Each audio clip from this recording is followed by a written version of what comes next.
Hi అండి, అందరికీ నమస్కారం. Welcome back to Ritu Aishu cookings. ఇప్పుడు మనం వరలక్ష్మి వ్రతానికి చాలా ముఖ్యమైన స్పెషల్ వంటకాలండి ఇవి. మనం పూర్వం నుంచి మన అమ్మమ్మలు, నానమ్మలు ఈ వంటకాలనేది తప్పకుండా మనం పూజలు చేసేటప్పుడు ఖచ్చితంగా పెట్టుకుంటారండి. అవేనండి అప్పాలు, పాలకాయలనమాట. ఇవి చేయడం కూడా చాలా ఈజీ అండి. ఈ 2 రెసిపీసు 2 రకాలనమాట. కానీ ఒకటే పిండితోటి చేస్తాము. కానీ ఇది 2 వంటకాలుగా మనం పెట్టుకుంటామనమాట. ఒకటొచ్చేసేసి అప్పాలంటారండి. ఇప్పుడు రౌండ్‌గా ఉన్నాయి కదండీ! వాటిలిని అప్పాలంటారు. పొడవుగా ఉన్న ఆటిలినేమో కాయలంటారండి. పాలకాయలని. ఇప్పుడు అవి ఎలా తయారు చేయాలో ఇప్పుడు నేను చూపిస్తున్నానండి. ముందుగా నేను ఏ కప్పుతో అయితే బెల్లం తీసుకున్నానో ఆ కప్పుతోటే మొత్తం అన్నీ కూడా తీసుకోవాలండి. అంటే దీనికి మనం బియ్యం పిండి ఉంటే సరిపోతుందన్నమాట. దీన్ని బియ్యం పిండితోనే చేస్తారండి. అలాగే అదే కప్‌తో నేను బెల్లం వేసుకున్నాను. ఆ కప్పుతోటే వాటర్ వేసుకున్నాను. వాటర్ మనకి బెల్లంలో కరిగేంత వరకు వాటర్ కొంచెం మనకి మరిగాక అదే కప్పుతోటి నేను బియ్యం పిండి అనేది వేసుకుని ఉండలు లేకుండా బాగా కలిపేసుకోవాలండి. అలాగే చిటికెడంతా సాల్ట్ అనేది వేసుకున్నానండి.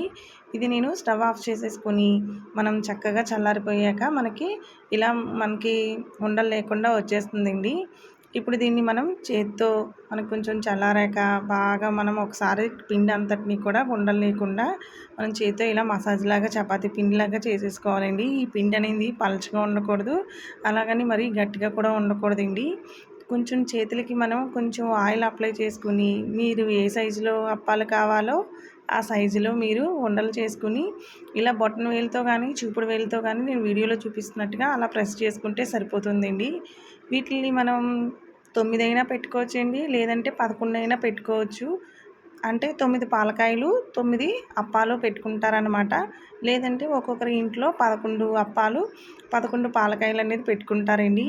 అది మీ ఇష్టం అన్నమాట. మీరు మొదటి నుంచి ఎలా చేసుకోవాలో లేదో ఇప్పుడు కొత్తగా పెట్టుకునే వాళ్ళైతే మీ ఇష్టమండి. 9 అయినా పెట్టుకోవచ్చు, 11 అయినా పెట్టుకోవచ్చు అనమాట. అప్పాలనేది రెడీ చేసేసుకున్నానండి. అలాగే ఇప్పుడు నేను పాలకాయలు కూడా చేసుకుంటున్నాననమాట. మీకు నచ్చిన షేప్‌లో, నచ్చిన విధంగా, నచ్చిన సైజులో చేసుకోవచ్చండి. ఇలా నేనైతే 11 అనేది చేసుకున్నాను మొత్తం పిండంతా. మీకు ఒక కప్పు పిండయితే మీకు అప్పాలు, పాలకాయలు కూడా వచ్చేస్తాయండి. నేను ఆల్రెడీ డీప్ ఫ్రై కోసం ఆయిల్ అనేది వేడి చేసి పెట్టుకున్నానండి. ఇప్పుడు ఆయిల్ అనేది మనం మీడియం ఫ్లేమ్‌లో ఉంచుకొని ఈ అప్పాలన్నిటిని కూడా ఒకటొకటిగా అన్నీ వేసేసుకోవాలన్నమాట. వేసిన వెంటనే గరిటె పెట్టి అస్సలు తిప్పకూడదండి. లేదంటే అవి అంటుకుపోయి ఒకటికొకటి మనకి పిండిలాగా అతుక్కుపోతుందన్నమాట. అన్ని అప్పాలన్నీ అయిపోయాక తర్వాత పాలకాయలు అనేది వేయించుకుందామండి. అప్పాలనేది ఒక వంటకం, అలాగే మనకి పాలకాయలు అనేది ఇంకొక 2 వంటకాలు వచ్చేస్తాయండి. చూసారు కదా, ఒకటే పిండితోటి 2 వంటకాలండి. ఇది మనకి కొంచెం లైట్‌గా కలర్ మారాక అప్పుడు మనం ఆయిల్‌లోనే ఏమన్నా అంటుకుంటే ఇలా విడదీసేసుకుంటే సరిపోతుందండి స్పూన్‌తోని.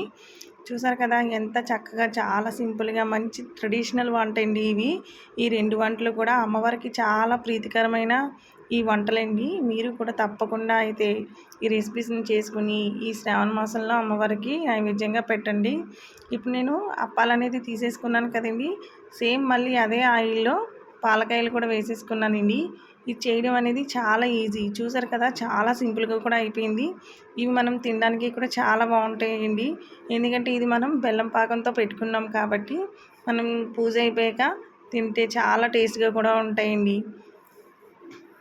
మనం ఆయిల్‌లో ఉన్నప్పుడే వీటిని విడదీసేసుకుంటేనే మనకి అన్ని వైపులా మంచిగా కాలి చాలా బాగుంటాయన్నమాట. ఇప్పుడు పాలకాయలని కూడా మంచి కలర్‌లో వచ్చేంత వరకు వేయించుకున్నాం కదండీ! స్టవ్ ఆఫ్ చేసేసుకుని నేను సర్వింగ్ ప్లేట్‌లోకి అనేది తీసేసుకున్నానండి.